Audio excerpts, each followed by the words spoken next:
notre salut. Ce soir, nous te sommes reconnaissants, Seigneur, notre Dieu, pour le souffle de vie que nous apporte par ta grâce et pour ce privilège que tu nous donnes de nous retrouver dans ta maison. Seigneur, nous te prions de pardonner nos fautes et nos manquements. Puisse le précieux sang de Jésus nous laver et nous purifier. Reçois-nous dans ta présence ce soir, Seigneur. Père bien-aimé, quand nous venons devant toi, Seigneur, nous croyons fermement que tu es la solution à tous nos problèmes, tant spirituels, physiques, matériels que financiers.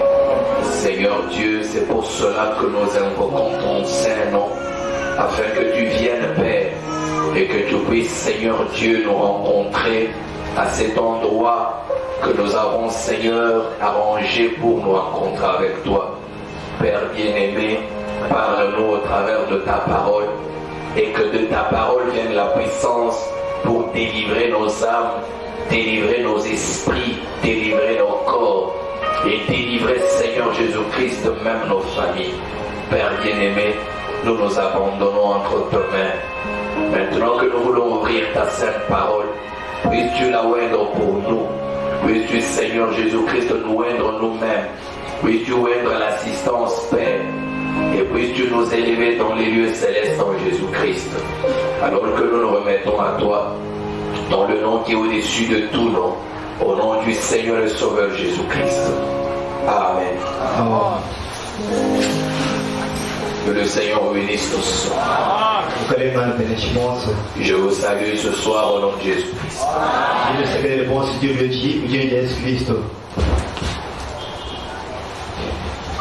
Nous allons nous lever pour lire la parole de Dieu.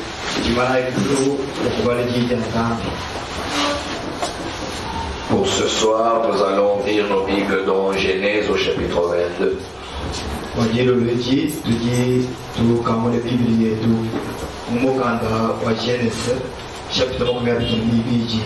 Genèse 22, nous commençons au premier verset. Genèse chapitre 22. Après ces choses, Dieu mit Abraham à l'épreuve et lui dit: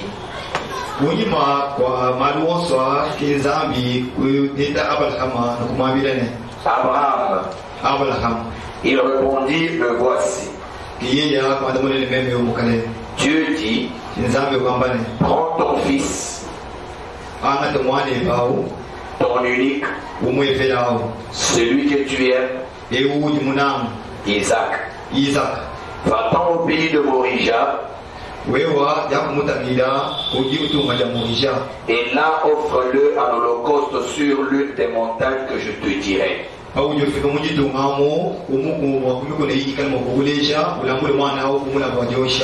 Abraham se leva de bon matin, sella son âne, et prit avec lui 2 serviteurs et son fils Isaac. Il fendit du bois pour l'holocauste,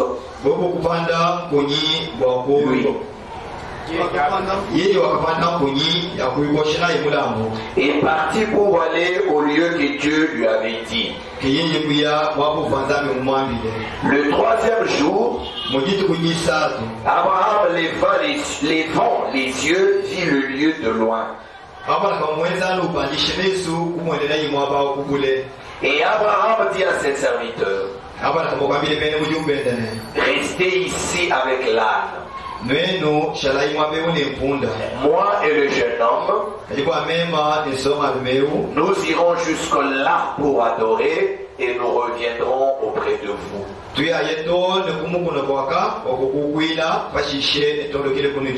Abraham prit le bois pour l'holocauste. Il chargea sur son fils Isaac et porta dans sa main le feu et le couteau. Et ils marchèrent tous deux ensemble. Alors Isaac, parlant à Abraham, son père, dit: mon père. Et il répondit, me voici mon fils. Isaac reprit, voici le feu et le bois. Mais où est l'agneau pour l'holocauste? Abraham répondit, mon fils, Dieu se pourvoira lui-même de l'agneau pour l'holocauste. J'aimerais que vous repreniez les pères.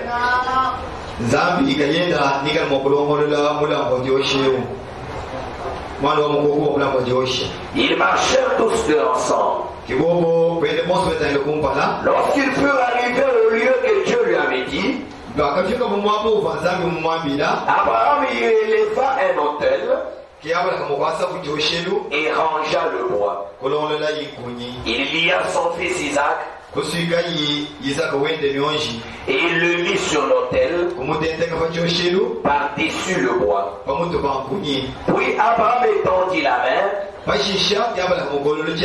et prit le couteau pour égorger son fils. Alors l'ange de l'Éternel l'appela des cieux et dit, Abraham, Abraham. Et il répondit, le voici. L'ange dit, n'avance pas ta main sur l'enfant et ne lui fais rien, car je sais maintenant que tu crains Dieu et que tu n'as pas refusé ton fils, ton unique. Abraham leva les yeux et vit derrière lui un bélier retenu dans un buisson par les cornes.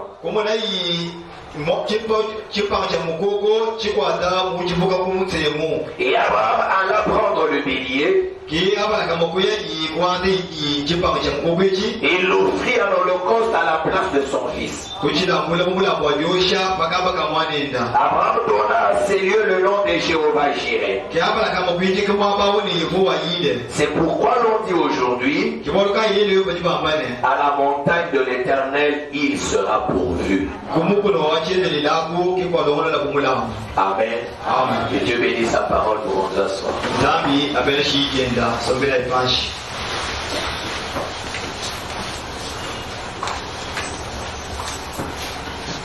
Ce soir, nous avons un petit sujet que nous avons intitulé Le Seigneur lui-même s'en occupera.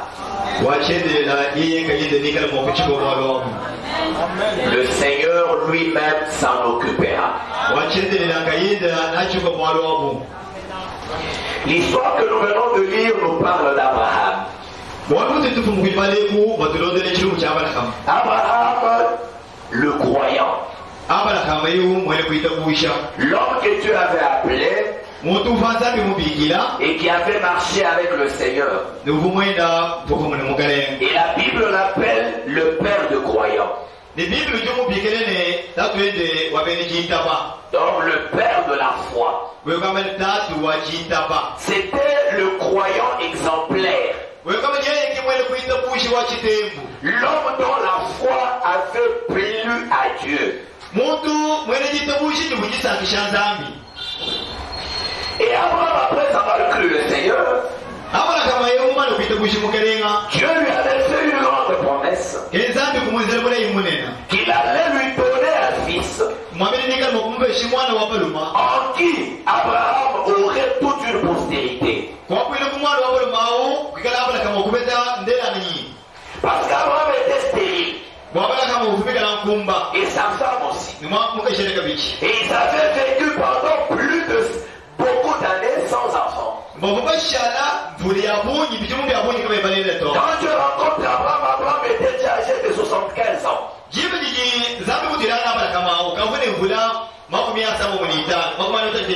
Et sa femme avait 65. Et il n'avait plus d'espoir d'avoir des enfants. Mais quand Dieu les rencontre, Dieu promet à Abraham d'avoir un enfant et toute une postérité. Abraham attend cet enfant pendant 25 ans. Et 25 ans plus tard, Dieu revient visiter Abraham dans un corps de chair et reconfirme la promesse. Et Abraham reçoit Isaac. Quand Abraham reçoit Isaac, Abraham était très heureux d'avoir eu cet enfant. Mais un jour, le Dieu là qui marchait avec Abraham vient à Abraham et il le met à l'épreuve. C'est ce que la Bible dit. Amen. Amen. Amen. Dieu met Abraham à l'épreuve. Il lui dit, prends ton fils. C'est lui que tu aimes. Ton unique fils. Je parle d'Isaac. Pour qu'Abraham ne fasse pas la confusion. Ou qu'il ne fasse pas le malin pour prendre un autre. Parce qu'après Isaac, il avait eu d'autres enfants.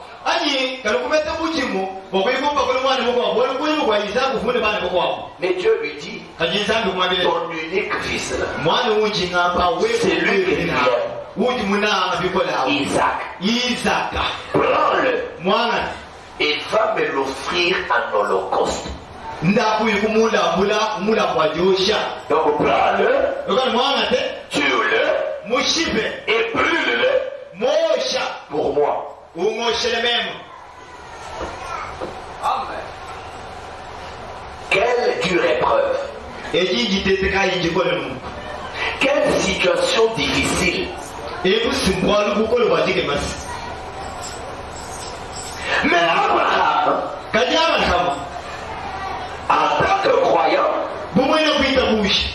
il se dit, Dieu m'avait promis cet enfant. Il m'avait dit que c'est par cet enfant qu'il allait me donner toute une postérité. Mais maintenant, il me demande de le lui sacrifier. Et la postérité viendra comment ça va se passer? Abraham s'est dit dans son cœur. Alors lui-même s'en occupera. Il s'en occupera. Moi, je suis un croyant. Je me confie en lui. Et lui s'occupera du reste. Abraham sort. Il prend un de ses serviteurs.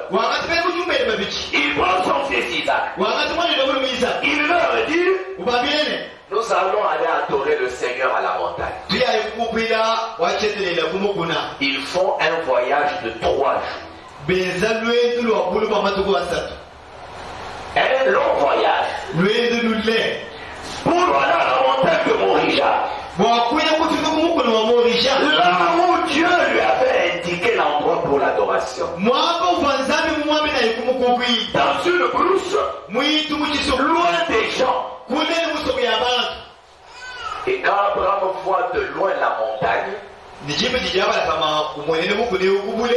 dit à ses serviteurs, vous restez là. Moi et le jeune homme, nous allons à la montagne pour adorer. Et quand nous aurons adoré, nous reviendrons. Quand Abraham dit ça, il savait qu'il allait pour tuer Isaac, pour l'offrir à Dieu à l'Holocauste. Il savait que c'est ce qu'il allait faire. Mais il dit qu'ils allaient revenir. Comment cela allait se faire? Même lui-même ne comprenait pas ce qu'il disait. Amen. Il ne comprenait pas ce qu'il disait. Et les serviteurs sont restés. Et ils ont commencé à partir avec son fils. Isaac portait le bois. À feu. Ils sont en train de monter. Isaac comprenait qu'il y avait quelque chose qui tournait pas correctement. Chaque fois que nous allons adorer, nous avons le sacrifice. Mais aujourd'hui, nous avons le bois, nous avons le feu, mais nous n'avons pas de sacrifice. Qu'est-ce qui se passe? C'est que la situation n'est pas bonne. Il y a quelque chose qui manque. Isaac s'est posé cette question. Et finalement, il parle à son père. Il lui pose la question. Papa, nous avons le feu. Nous avons le bois. Mais où est l'agneau pour le sacrifice? Ça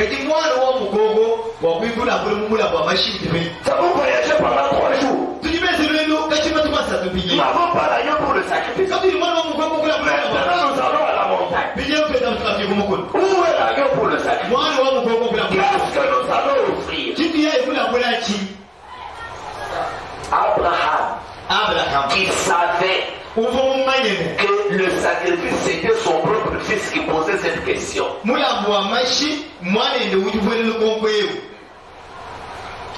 père qui va pour tuer son propre fils.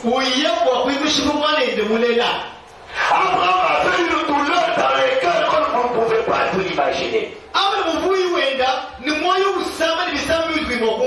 Mes frères et sœurs, obéir à Dieu n'est pas une chose facile.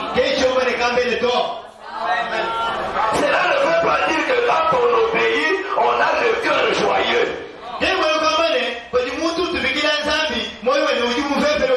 Non, à des moments, c'est une situation difficile. Vous y êtes contraint. Parce que vous êtes incroyant. Abraham ne sait pas quoi dire à son fils. Une situation compliquée. S'il allait dire à Isaac, c'est toi que je vais aller sacrifier. Quelle serait la réaction d'Isaac? Abraham répond à son fils, l'Éternel lui-même pourvoira pour l'agneau.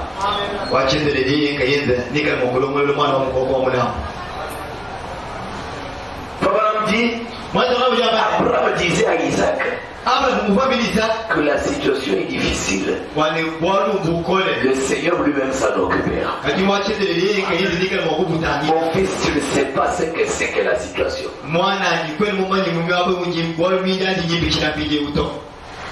Tu ne comprendras pas la situation.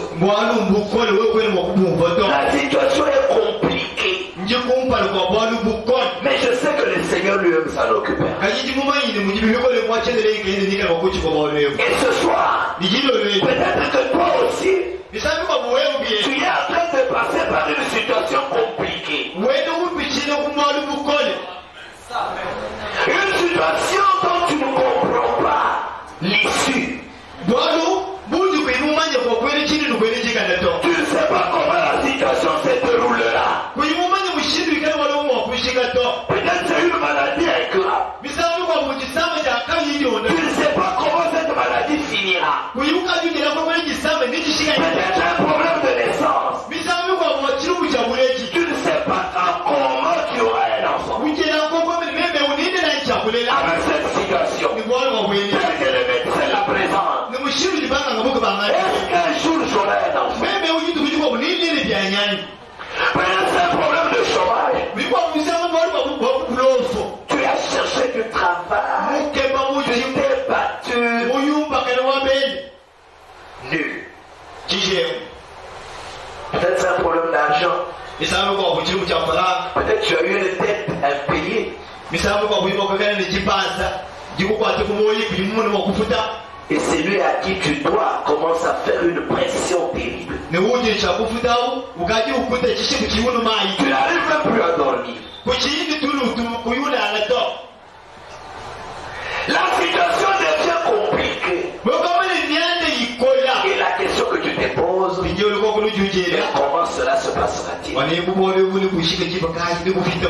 La seule réponse ce soir, le Seigneur lui-même s'en occupera.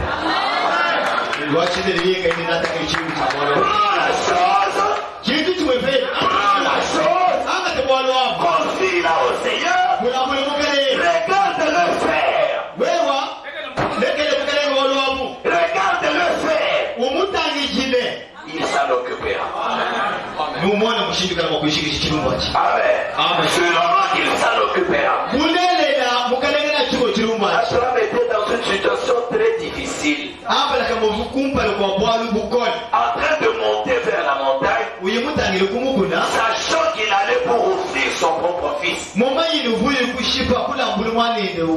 Et se demandant comment ça allait se passer. Écoutez ce que le prophète dit. Avant que nous puissions avancer. Je suis dans la prédication Jéhovah Jireh. Prêché le 27 janvier 1958. 42 à 43. Je prends la dernière partie de 42. J'aime vraiment ce passage de Genèse 22. Il a arrêté les milliers. Abraham. Et il a fait descendre tout le bois. Il a attaché cela au dos d'Isaac. C'est une image de Dieu mettant la croix sur le dos de son fils.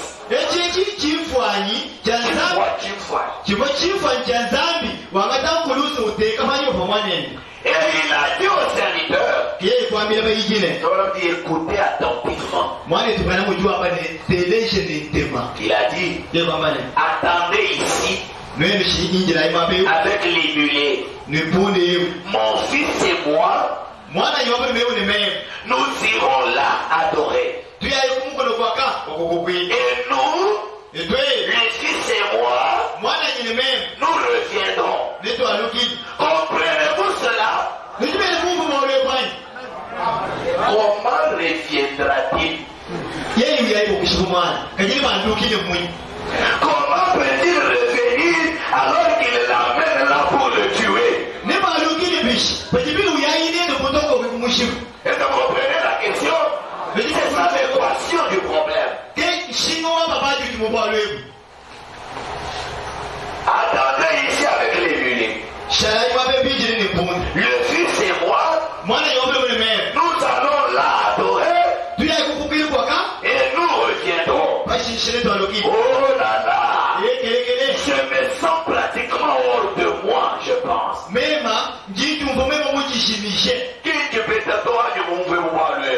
Il savait qu'il avait reçu Isaac comme quelqu'un qui venait d'entre les morts. Et il savait que Dieu était capable de les ressusciter d'entre les morts. Parce qu'il lui avait fait une promesse. Isaac et moi, nous reviendrons. Le petit garçon était trop jeune pour comprendre tout ce qu'il en était.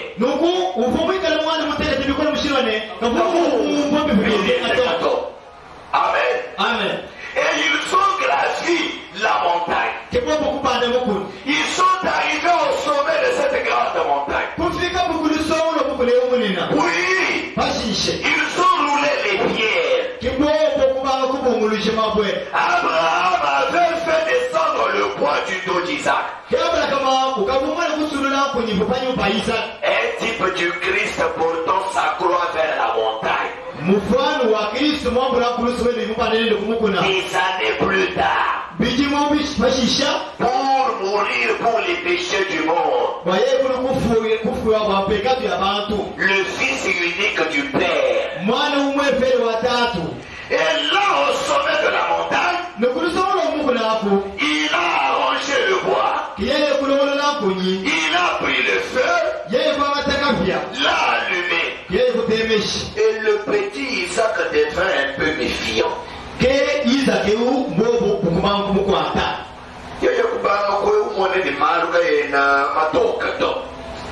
Alors il a dit, mon père, il a dit oui mon fils, me voici. Et il a dit, voici l'autel, voici le bois, voici le feu. Mais où est l'agneau pour l'Holocauste? Branham pose la question. Que va-t-il lui répondre? Qu'est-ce qu'Abraham allait répondre à Isaac? Comme toi aussi ce soir, tu n'as pas de réponse à ce problème. Comment va-t-il le dire? Comment va-t-il le dire? Voilà. Dieu nous amène deux fois dans des situations très difficiles, juste pour nous témoigner son amour et sa grâce.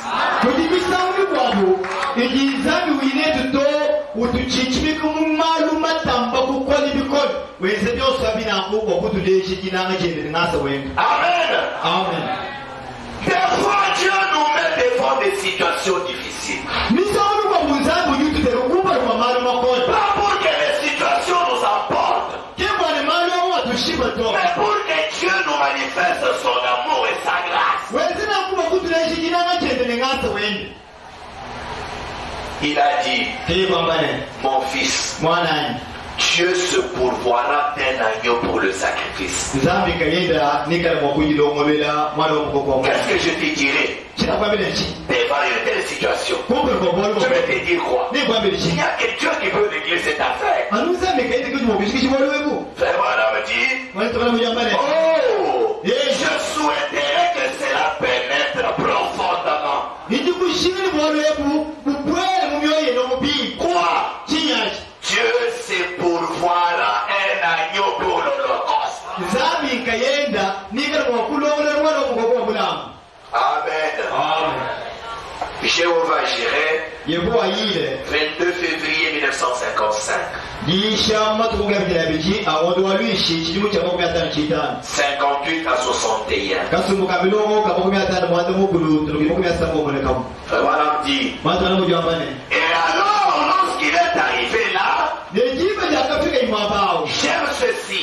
Il a dit, maintenant attendez ici. Pendant que le jeune homme et moi allons là-bas pour adorer, les jeunes hommes et moi nous retournerons. La foi est une ferme assurance des choses qu'on espère.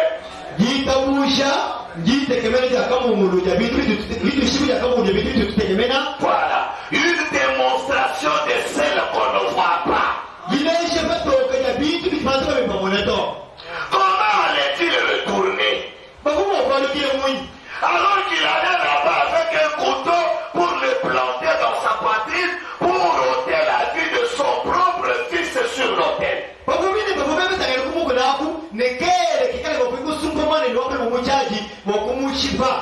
Mais Dieu, à travers Abraham, savait qu'il le lui avait donné comme une ombre de la mort et il était capable de le ressusciter d'entre les morts.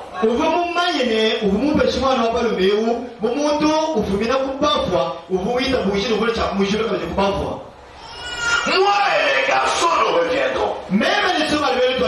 Comment allez-vous revenir? Comment allez-vous revenir? Ce n'est pas mon affaire de comprendre comment nous allons revenir.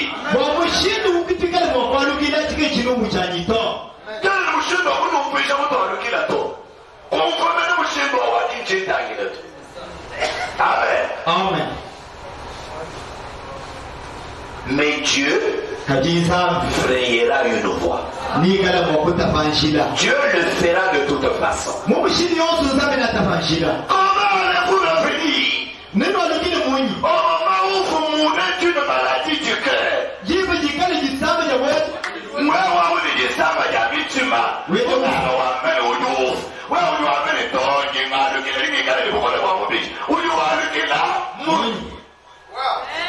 gloire. Amen. Amen. Comment allez-vous vous rétablir?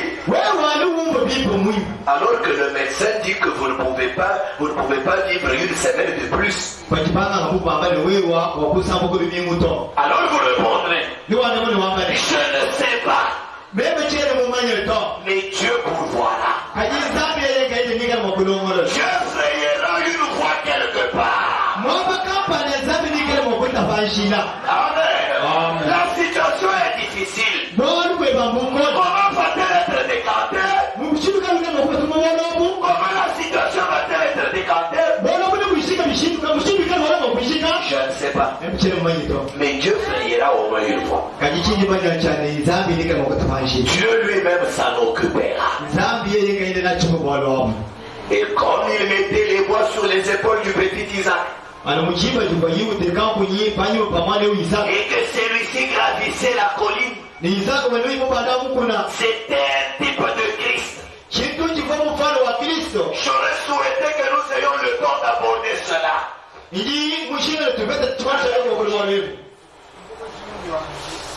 Mais nous sommes pressés maintenant. Alors Isaac a monté la colline.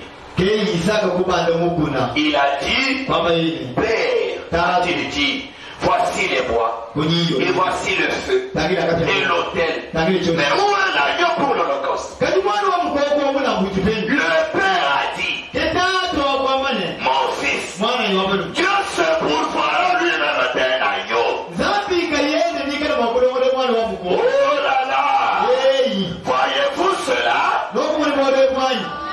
Est-ce que vous voyez cela? Quelque chose devait arriver. Dieu m'a dit de monter ici et de te tuer. Mais Dieu pourvoira. De toute façon, je ne sais pas comment je vais m'en tirer.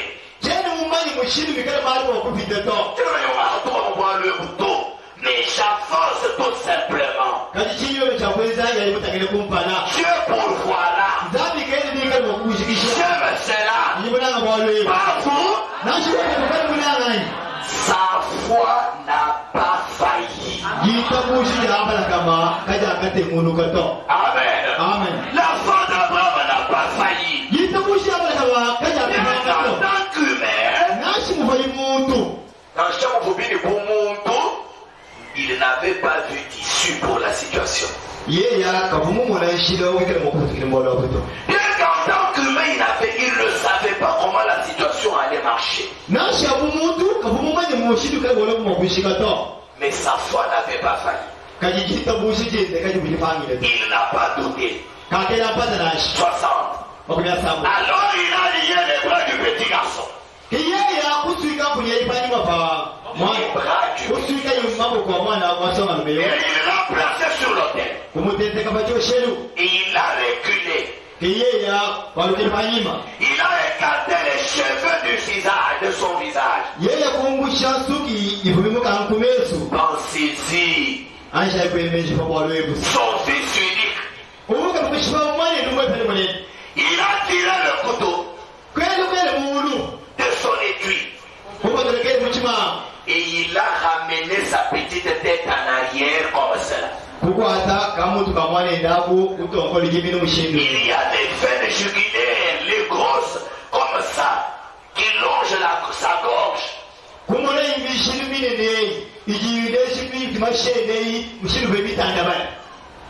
La main tremblante, le moment crucial était venu. Son unique fils. Peut-être qu'il s'est penché et l'a embrassé. Ne sachant pas exactement ce qui allait arriver. Mais il croyait en Dieu. Et voilà me dit, la postérité d'Abraham fait la même chose.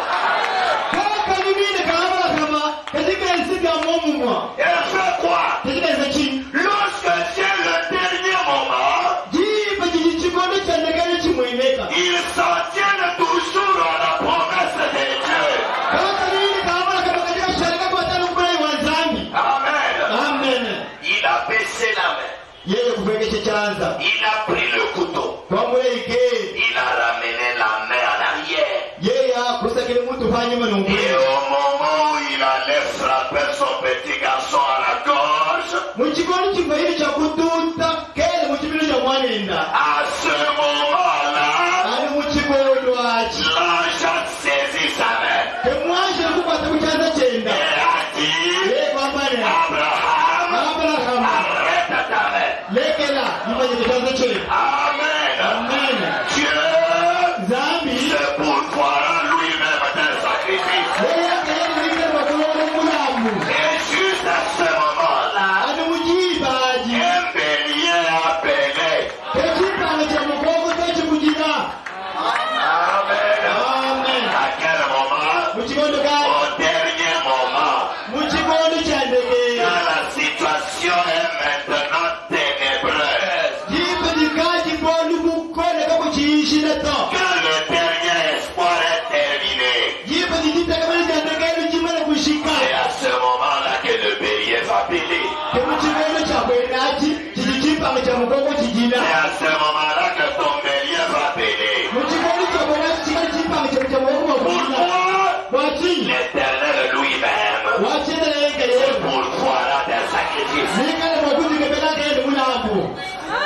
Il a laissé Abraham sortir de chez lui. Il a laissé Abraham faire le voyage pendant 3 jours. Il a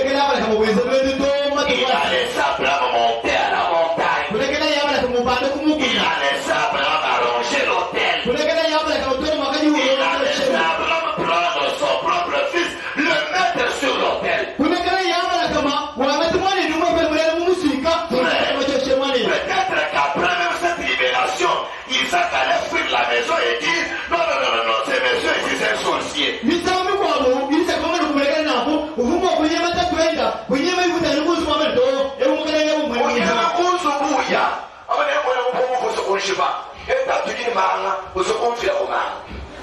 Dieu et Abraham devant des situations compliquées. Au lieu de lui donner ces sacrifices-là même avant.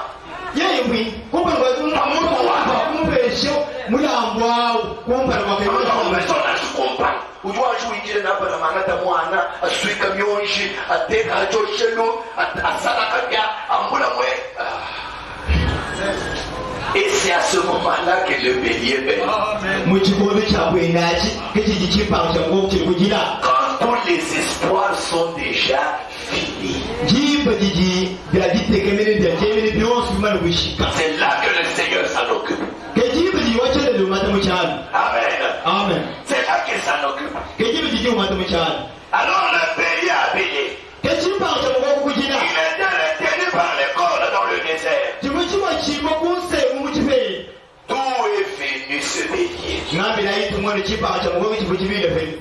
Dans la brousse. Parce que le bélier c'est un animal domestique. Et il était dans la brousse loin des gens. D'où est-il venu? Écoutez, Abraham avait fait un voyage de 3 jours. Loin de la civilisation. Un homme ordinaire peut marcher environ 48 km par jour. Moi je peux le faire. Et un homme ordinaire peut marcher 48 km. Alors, il a levé les yeux. Il a vu la montagne au loin. Voyez donc les possibilités de la chose. Peut-être qu'il se trouvait à 144 ou 160 km de la civilisation. Et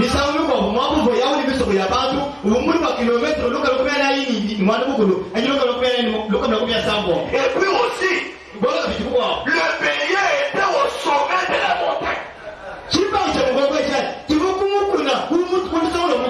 Où il n'y a pas de ruisseau. Rien qu'il puisse boire. Rien qu'il puisse manger. Et le bélier est apparu sur la scène.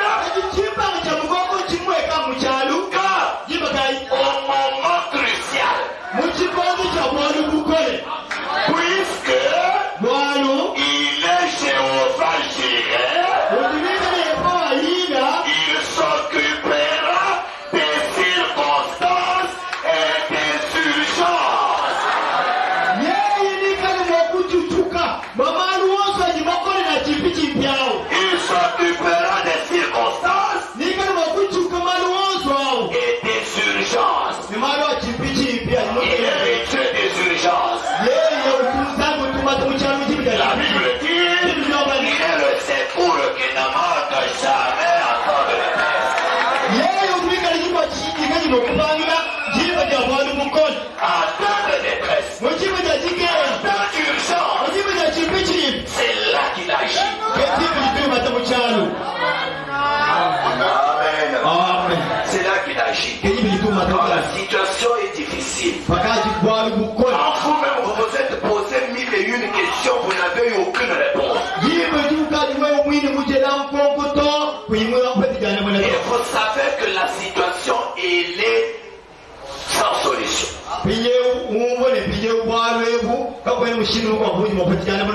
C'est là que Dieu s'occupe de la situation. C'est comme ce matin-là. Quand Jésus avait été enterré, on l'a enterré le vendredi soir. Le samedi est passé. Les Romains avaient scellé la tombe avec une pierre très lourde qu'il fallait 100 militaires pour la rouler, pour la mettre devant la tombe.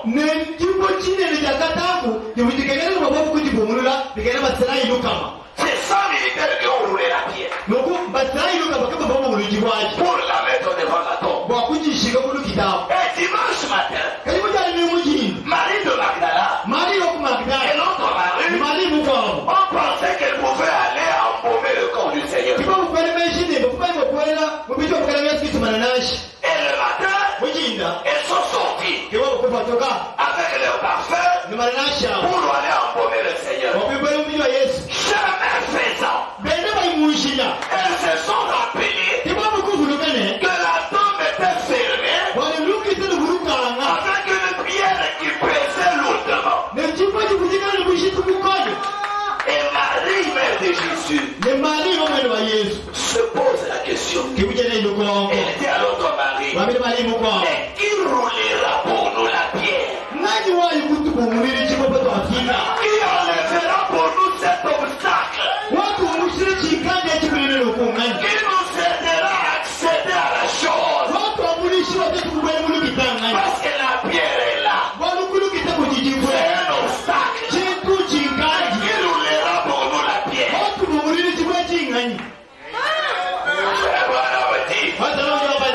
Je peux entendre Marie de Magdala lui répondre. Parce que quand vous lisez dans Marc, là, vous n'allez pas trouver ça. Dans Marc, vous allez seulement voir la question qui nous roulera la pierre. Mais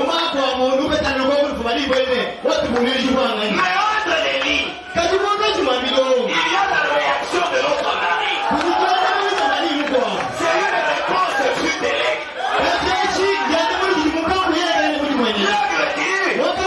Marie de Magdala lui a dit, Dieu lui-même s'en occupera. Et c'était vrai. Parce que pendant ce temps-là, Dieu était déjà en train de s'en occuper. La Bible dit, un ange est descendu du ciel. Il a roulé la pierre. Et il s'est assis dessus. C'est pour dire que cet obstacle-là, qu'il y a dans ta vie, qu'il y a dans la vie de ta famille, qu'il y a dans ton travail, si tu regardes à Dieu ce soir, il enverra un ange.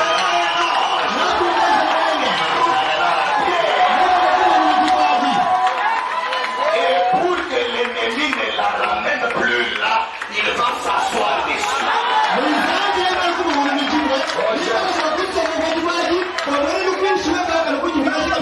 Parce que s'il roule et la laisse, l'ennemi peut la ramener. Mais quand l'ange roule la pierre, il s'assoit dessus. Parce que personne ne vient plus y toucher. Il est le Dieu des circonstances et des urgences.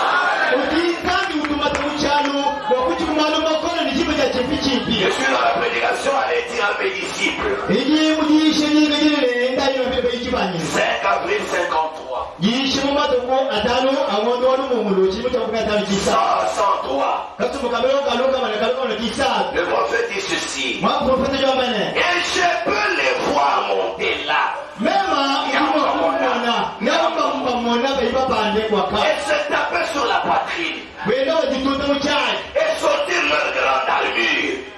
l'épée romaine. Et en disant, nous allons voir de quoi il est capable. Ce sont les militaires romains. Les sorciers là qui te dérangent. La maladie là qui te trouble. Le chômage et tous ces problèmes là. C'est comme ça que ces démons là-bas qui se tapent la poitrine. Nous verrons ce qu'il va faire. On l'avons déjà eu. En effet, la tombe était scellée. Un sceau romain. Et malheur à celui qui brisera ce sceau. Et une pierre avait été posée là, pour laquelle il avait fallu une centurie d'hommes, c'est-à-dire une centaine d'hommes avaient roulé cette pierre.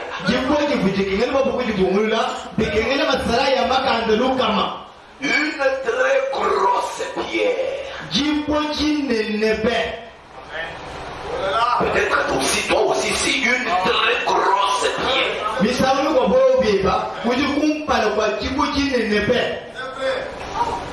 Une très grosse pierre. Peut-être que dans la famille, personne n'a jamais eu $100. C'est une grosse pierre. Dans la famille, personne n'a jamais eu un foyer stable.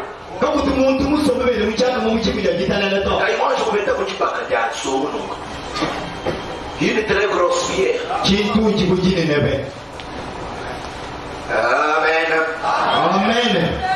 Une très grosse pierre. Ils avaient roulé et placé contre la tombe. Il disait, il est là-dedans. Rien à craindre. C'est comme ça qu'ils disent. C'est comme ça qu'ils disent. Ils disent, il est là-dedans. Il est là-dedans. La pierre est dessus. Il ne bougera pas. Ce soir, même si on t'a pris, on t'a amené sous la rivière Loulou, sous une pierre. Là, n'est pas un problème. Nous avons un Dieu, et Dieu des circonstances et des urgences. Alors, Christian,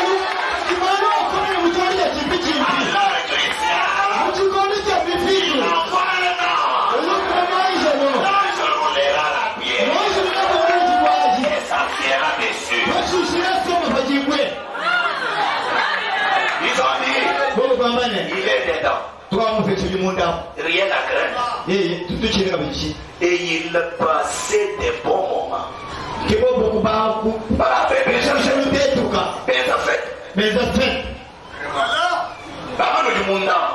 Il est dedans. Peut-être que nous sommes au mois de décembre. Tu vas rencontrer un barre qui va te dire, on a déjà préparé pour te bouffer en décembre. L'année ne va pas passer. Oui, ça c'est que eux ont préparé. Ça c'est que eux ont préparé. Parce qu'ils ont confiance en la pierre. Ils ont confiance en la pierre. Ils disent que tu es dedans. Ils n'ont rien à craindre.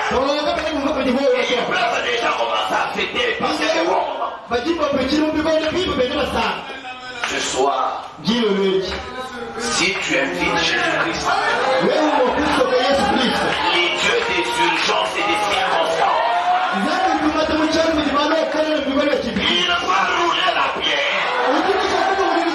D'ailleurs, avant de la rouler, il va anesthésier tous les deux.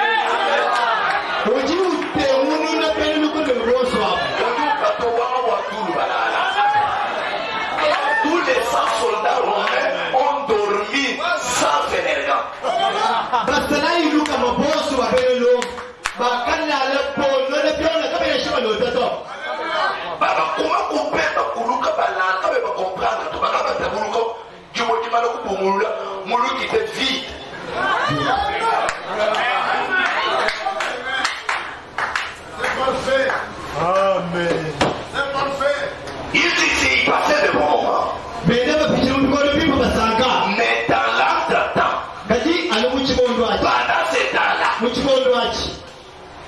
Il faisait presque jour. Ah oui. Les ténèbres ne régneront pas jamais. Quelle que soit la longueur de la nuit, le soleil finit toujours par apparaître. Pourquoi? Parce que le soleil est plus fort que les ténèbres. Même si la nuit dure, le soleil finit toujours par apparaître. Même si la maladie dure, la guérison finit toujours par arriver. Même si le chômage dure, le travail finit toujours par arriver. Amen. J'ai besoin d'un croyant ce soir.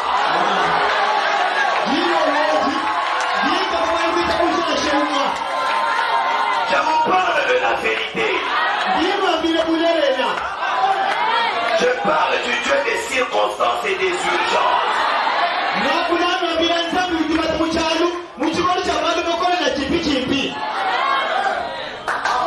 Il faisait presque jour.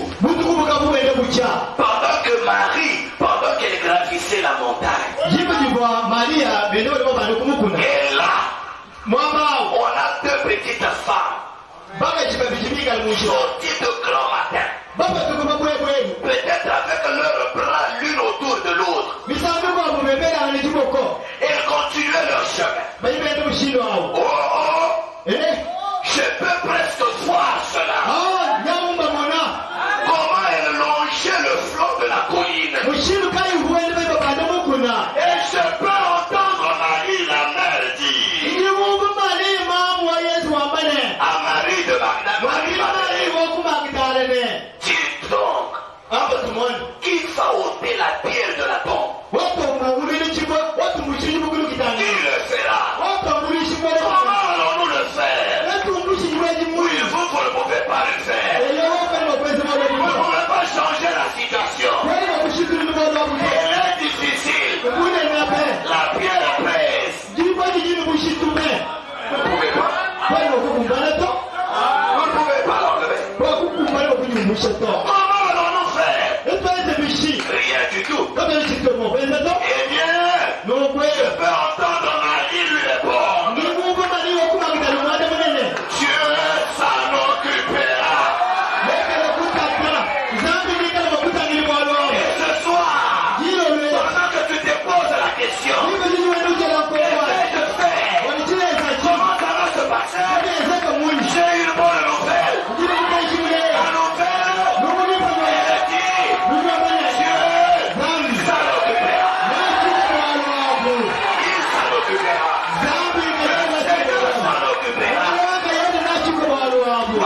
ceci ou cela. kimwe kyakiyo kino kikola La question que tu te poses chaque jour.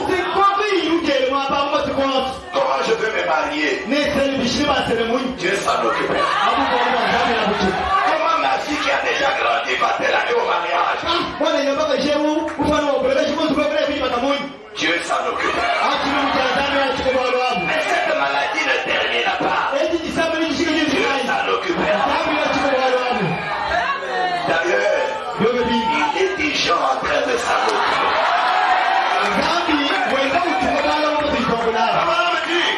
Les gens disent, comment ferais-je? Ceci ou cela. Dieu s'en occupera. Continuez tout simplement. Vous voyez, Dieu s'occupera de tout le reste.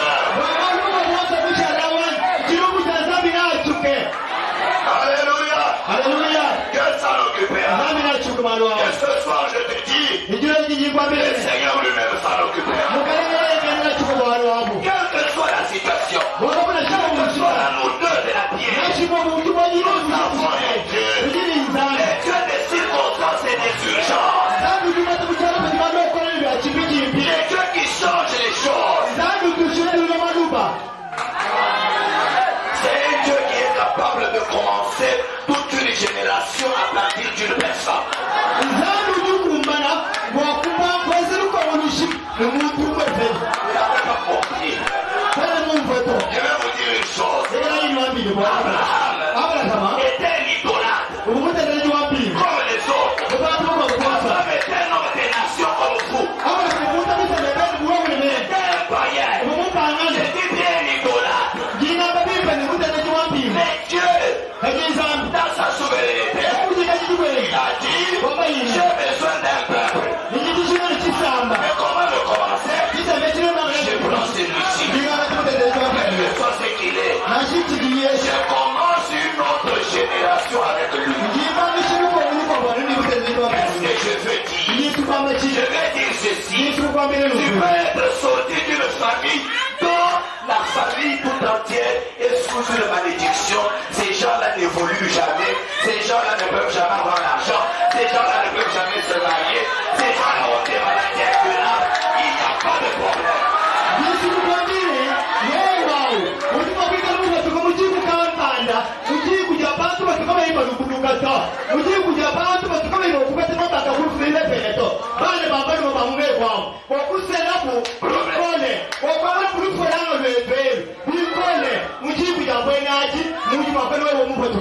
Mais je veux te dire que ce soir, si tu crois au Seigneur Jésus-Christ, tout ton cœur, tu lui donnes ta vie, tu crois en lui,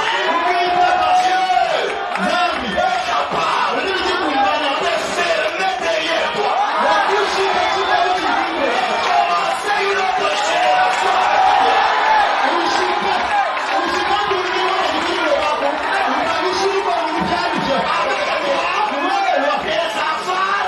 Des enfants,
Écoutez ce que le prophète dit. Je suis dans la prédication de la résurrection de la fille de Jairus. Au point 5. C'est un message du 2 mars 54.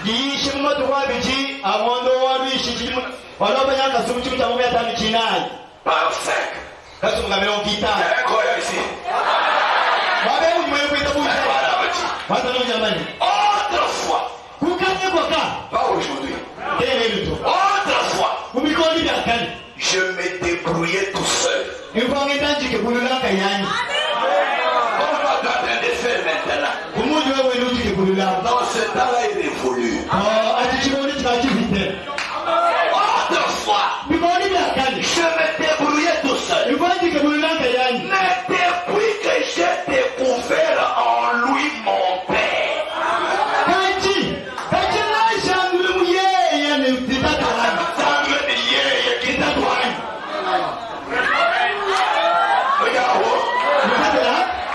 c'est qu'on a changé de famille.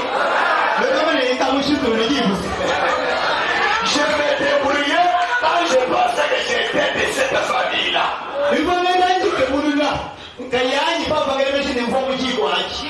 Mais depuis que j'ai découvert en lui mon Père, eh bien, c'est lui qui agit pour moi.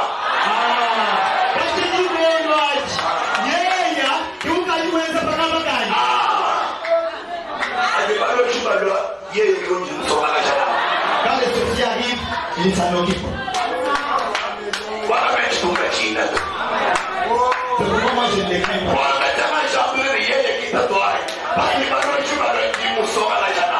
Depuis que j'ai découvert en lui qui est mon Père, quand les sorciers arrivent, moi j'ai fait des affronter à lui. C'est lui qui agit pour moi.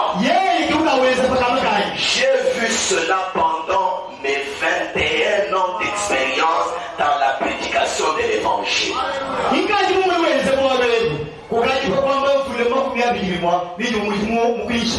Tout travail du Seigneur qui est trop grand pour que je l'exécute, à quoi sert-il de l'essayer?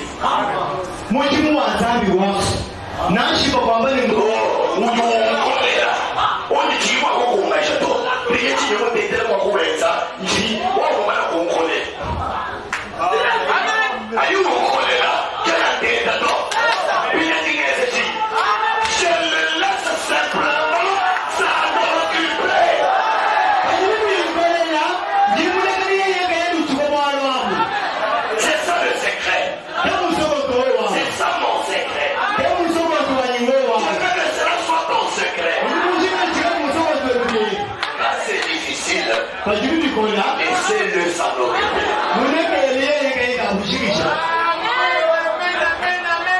Vous voyez, je le lui confie simplement.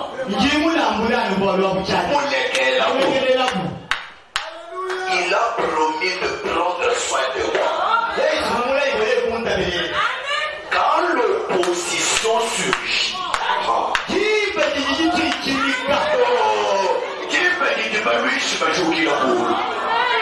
quand l'opposition surgit, je la lui confie simplement.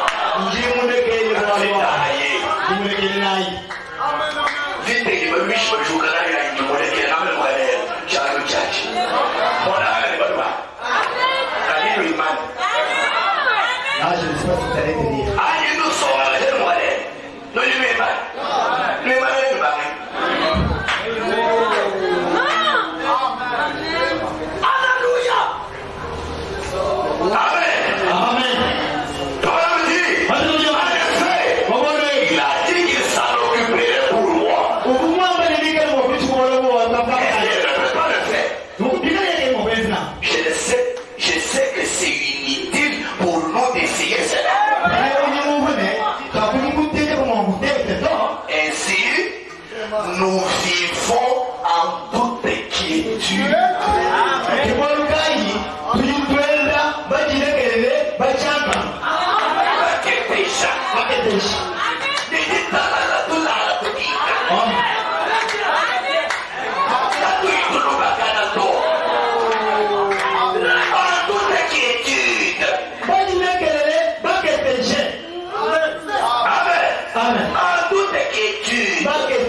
Et nous allons de l'enfant.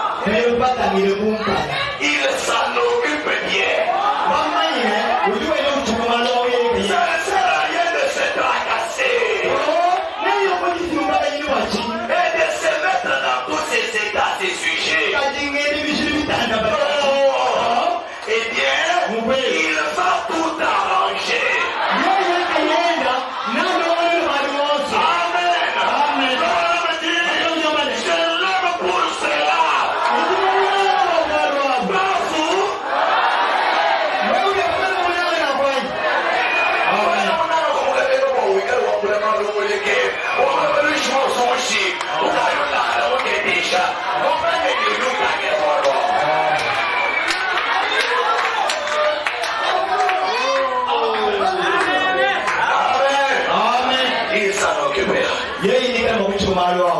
Je termine par cette citation.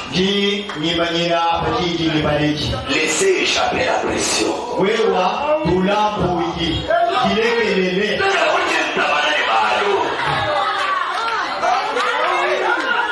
Laissez échapper la pression.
Tu touches à ça, on est interdit. Dans ce animal, le poulet, mayonnaise,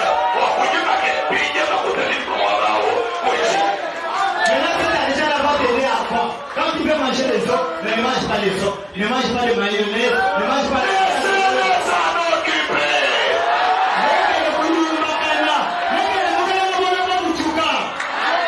Laissez échapper la pression. 9 juin 62.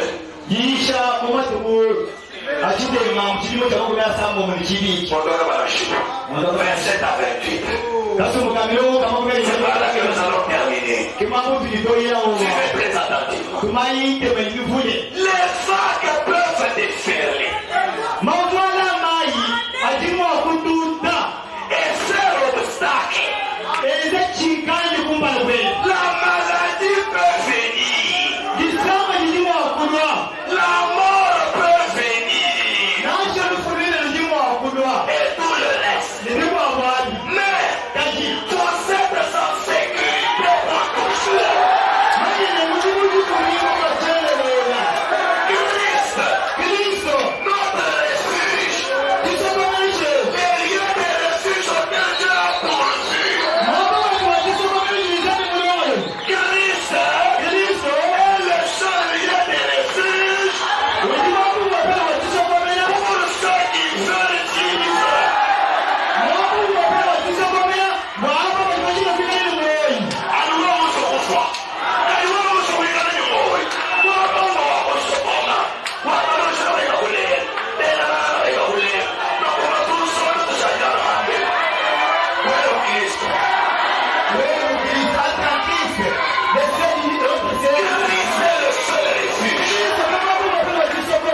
pour ceux qui veulent vivre.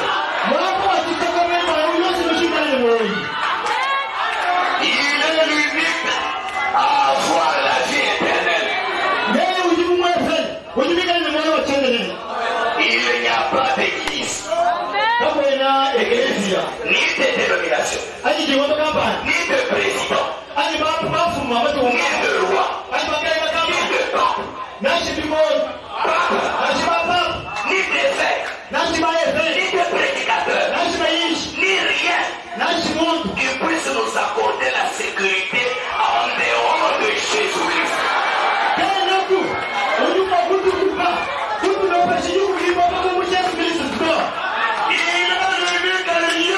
Qui puisse nous accorder la sécurité.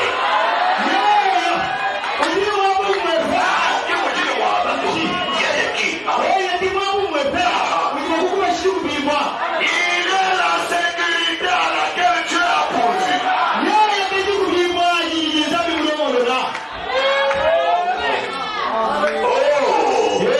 Nous pouvons pourvoir à ceci, pourvoir à cela, mais ça faillira.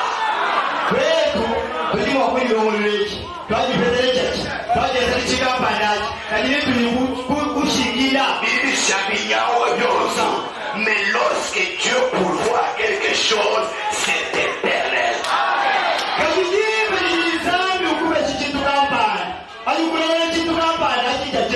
Et c'est la voie à laquelle Dieu a pourvu pour notre sécurité.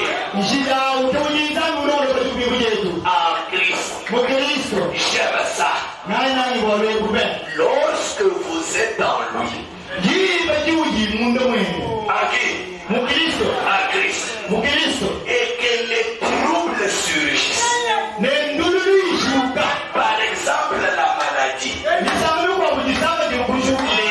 ennuis. La déception. Il a porté nos chagrins. C'est par ces meurtrissures que nous avons été guéris.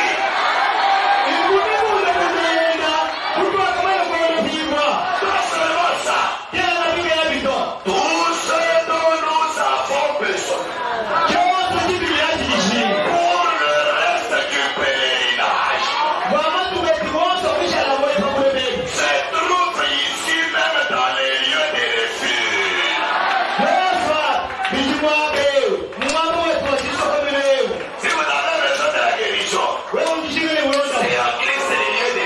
Vous avez besoin de la nourriture.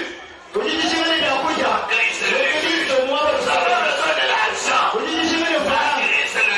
Vous voulez être riche. Christ est le refuge. Tout ce dont vous avez besoin.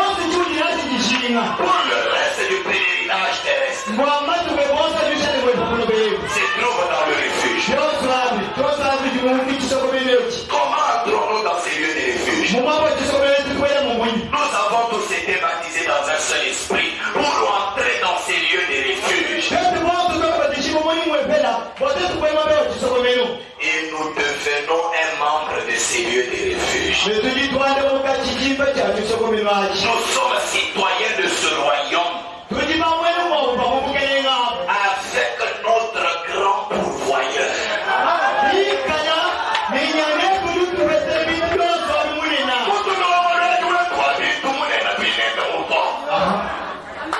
Notre Seigneur béni.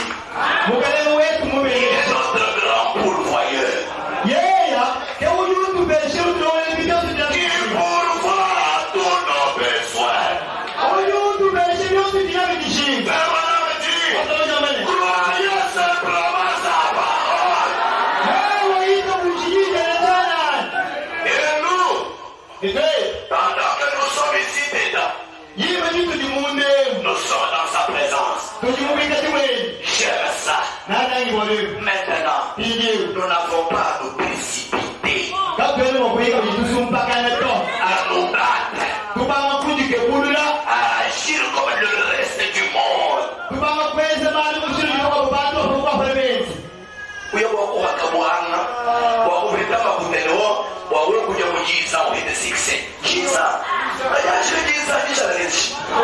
Tu vas chercher le fétiche pour avoir le succès pendant 10 ans. Mais après 10 ans, tu vas faire quoi? Pour rester seulement racontant l'histoire.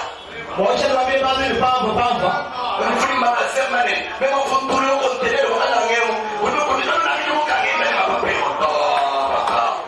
Oh, mais ne voyez pas aujourd'hui. Je viens de loin. J'avais des magasins dans cette ville. Tout le monde sur ma carte me craignait. La Bible dit, c'est la bénédiction de l'Éternel qui enrichit. Et quand lui enrichit, cela ne se fait suivre d'aucun chagrin.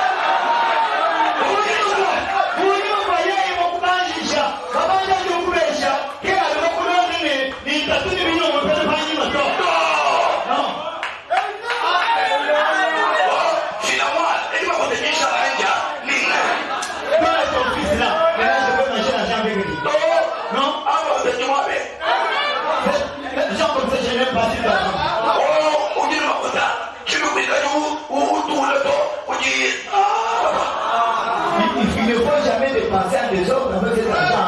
Ne dépensez pas. Non? Moi, j'ai besoin de l'argent et je vais dépenser. Quand j'ai envie de manger, je vais manger.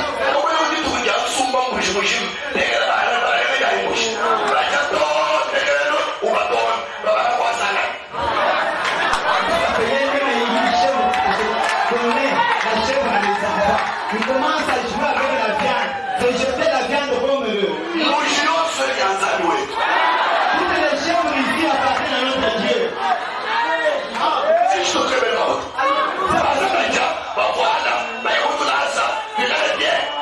C'est pour ça que nous cherchons l'argent. Pour que nous soyons vêtus, que les gens soient vêtus, qu'ils mangent bien, qu'on puisse scolariser les enfants, qu'on ait toutes ces choses-là. C'est la bénédiction de l'Éternel qui enrichit. Il ne se fait suivre d'aucun chagrin.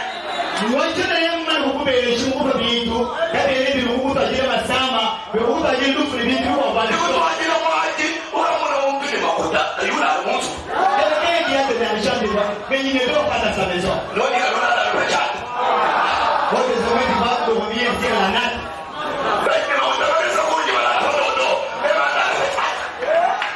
Combien d'argent? Il dort dans des lits des actions. Moi, j'ai fait de l'argent, j'ai dors sur la natte. Je vous prêche un Dieu qui peut vous enrichir pour manger l'argent. Même en Dieu,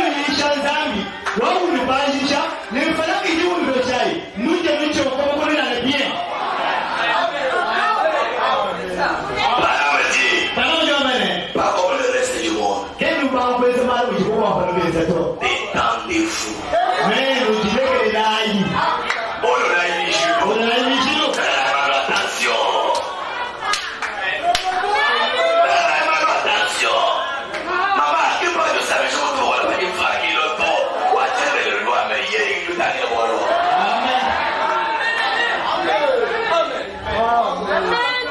Des temps de fou. Que se passe-t-il avec le chrétien?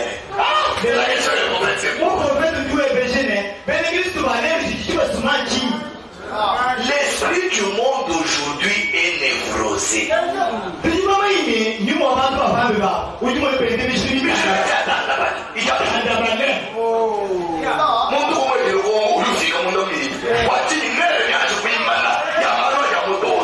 Il est dépassé de l'air tendu. Mais ce n'est pas cela l'esprit de Christ. L'esprit du monde, l'avez-vous déjà vu emporter au sujet de quelque chose, Christ? Il était tout aussi calme que possible. Il savait exactement où il se tenait. Oh, quelle assurance bénie! C'est juste comme un enfant. Vous vous confiez en lui et vous le laissez s'occuper de tous vos soucis.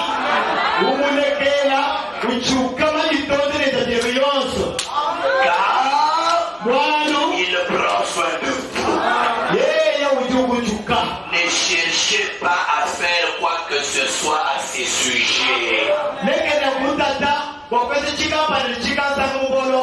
Il le fera déjà.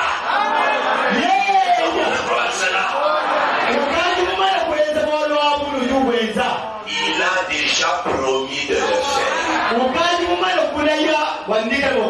C'est son affaire. Tant que vous perdez le temps avec cela, eh bien alors il ne peut pas le faire.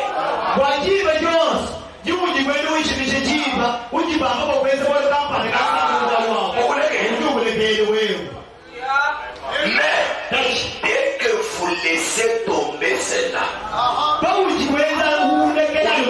et que vous le laissez s'en occuper, il s'en occupera pour vous. Oui, oui. Oh, j'aime ça. Quel calme parfait le chrétien devait avoir.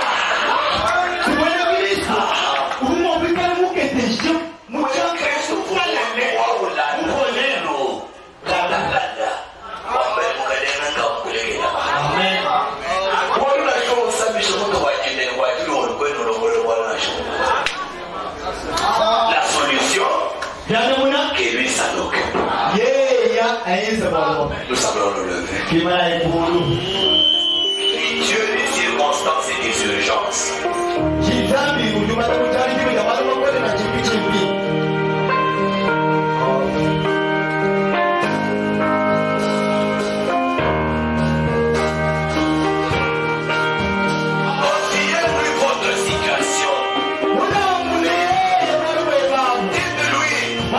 Seigneur, moi je ne suis plus de la famille maudite.